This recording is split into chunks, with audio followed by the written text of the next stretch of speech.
A Agricultura BR volta a trazer em destaque o Plano Agrícola Pecuário da campanha 2021-2022. Foi lançado nesta semana, você acompanhou ao vivo aqui pelo Canal do Boi. Estivemos aí com representantes de instituições financeiras, analistas, equipes de reportagem distribuídas pelo país, trazendo também o entendimento, a opinião de representantes do setor do agronegócio. E é o que nós vamos fazer agora. Eu vou conversar agora pela internet com Marcelo Osório, ele que é diretor de Relações Institucionais da BPA, Associação Brasileira de Proteína Animal, que vai falar um pouco a respeito da avaliação da BPA em relação à produção de proteína animal aqui no Brasil. E ele já está conosco aqui ao vivo pela internet também, nos nossos estúdios.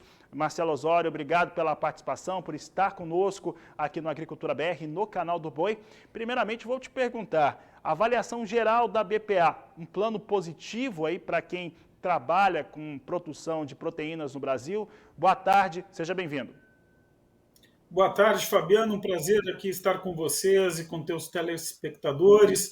Sim, em linhas gerais, o plano foi muito positivo para o setor de avicultura e suinicultura do Brasil. Marcelo, há alguns fatores que nós temos observado quando falamos com alguns produtores e também com economistas. Nós temos aqui, eu estava até falando antes de ir para o intervalo, algumas avaliações, principalmente dos representantes dos produtores, avaliando o plano de uma maneira muito positiva. Os economistas pedindo para olhar com um pouco mais de atenção, os juros que estão sendo praticados ficaram maiores, como era de se esperar mesmo para esse plano agrícola. Eles estão falando sobre responsabilidade na tomada de crédito, que é algo que tem que ter sempre. Em relação ao fator da produção de proteína, principalmente de suínos e de frangos no Brasil, nós temos um impacto muito forte dos custos de produção, com milho com valores mais elevados e farelo de soja também. O plano agrícola, ele ajuda buscando esse investimento para melhorar os plantéis, para melhorar também aí as granjas pelo país, para ficar talvez não tão dependente assim desses dois produtos? Muito bem colocado, Fabiano. Veja só, gostaria de até mencionar nesse aspecto, porque um dos pilares importantes aí do Plano Safra foi justamente na linha de investimentos e de incentivo ao plantio para aumentar a oferta de milho e sorgo, né? Então, a BPA viu com muito positivo esse movimento do governo, do Ministério da Agricultura, em incentivar o plantio dessas culturas para aumentar a oferta dos mesmos, né? Se eu não estou enganado, o aumento foi na ordem de 30%, né, de crédito aos produtores como incentivo para essas culturas. Gostaria de destacar também o ProIrriga, que era o antigo Moder Infra, né? Isso é muito importante para melhorar a produtividade dos produtores e aumentar a oferta de grãos, né? Com relação, então, eu te diria essa parte de investimentos muito importante, com a questão que você disse de tecnologia para o nosso setor, investimentos em granjas, aí a gente tem aí o aspecto do Inovagro, que vem em linha com o que o setor sempre pede, solicita ao Ministério da Agricultura, investimentos para que a gente possa ter granjas mais modernas, né, com avanço tecnológico, maior produtividade. Então, está muito em linha. Nessa rubrica aí do Inovagro, foram 2,6 bilhões de reais. Com certeza as taxas estão um pouco mais altas, como você bem comentou, mas elas estão alinhadas com o momento atual do Brasil, o momento de elevação de taxa Selic, o momento de ajuste fiscal. Então, plenamente aceitável, vamos dizer assim, e o setor viu com bons olhos, porque a gente enxerga um esforço enorme por parte do governo em atender o nosso setor e o agronegócio em linhas gerais.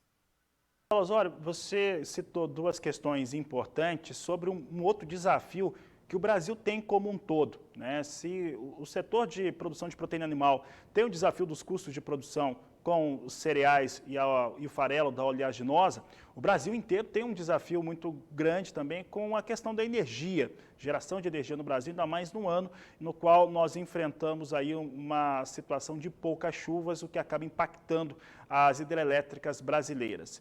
E o setor, principalmente de produção de suínos, de frangos também, através dos biodigestores, que boa parte dessas granjas possuem, e também muitos produtores, você citou também irrigação, os produtores que trabalham com irrigação pelo país, isso desde café irrigado, por exemplo, ou áreas também com grãos que estão espalhados pelo país, costumam usar as placas solares. E isso tem sido uma discussão aqui no Canal do Boi, no Agricultura BR, vamos até fazer um especial, alguns programas especiais a respeito da produção de energia nas propriedades brasileiras. Dentro desse aspecto, o Inovagro, você citou uma das linhas disponibilizadas, você acredita que o agronegócio hoje pode se pensar, principalmente no campo, e também a agroindústria, pensar numa independência em relação à produção de energia ou uma dependência muito menor? Esse é um processo que está se iniciando?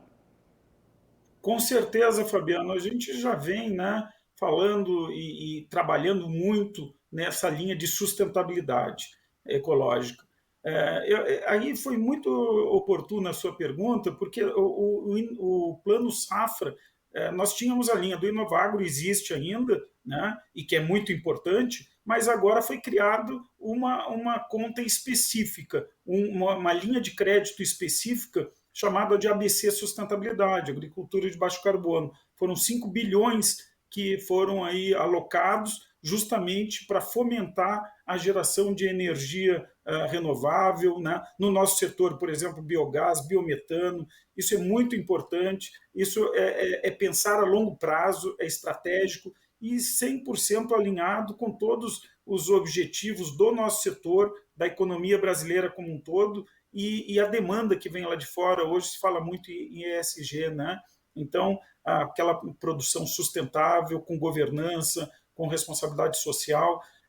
Nós realmente ontem nos chamou muito a atenção quando a ministra disse é um plano safra com pincelada de verde. Eu diria mais, essa pincelada aí realmente foi fortíssima, porque 5 bi para essa nova linha de crédito é realmente um incentivo importante, não só para o nosso setor, mas para todo o agronegócio.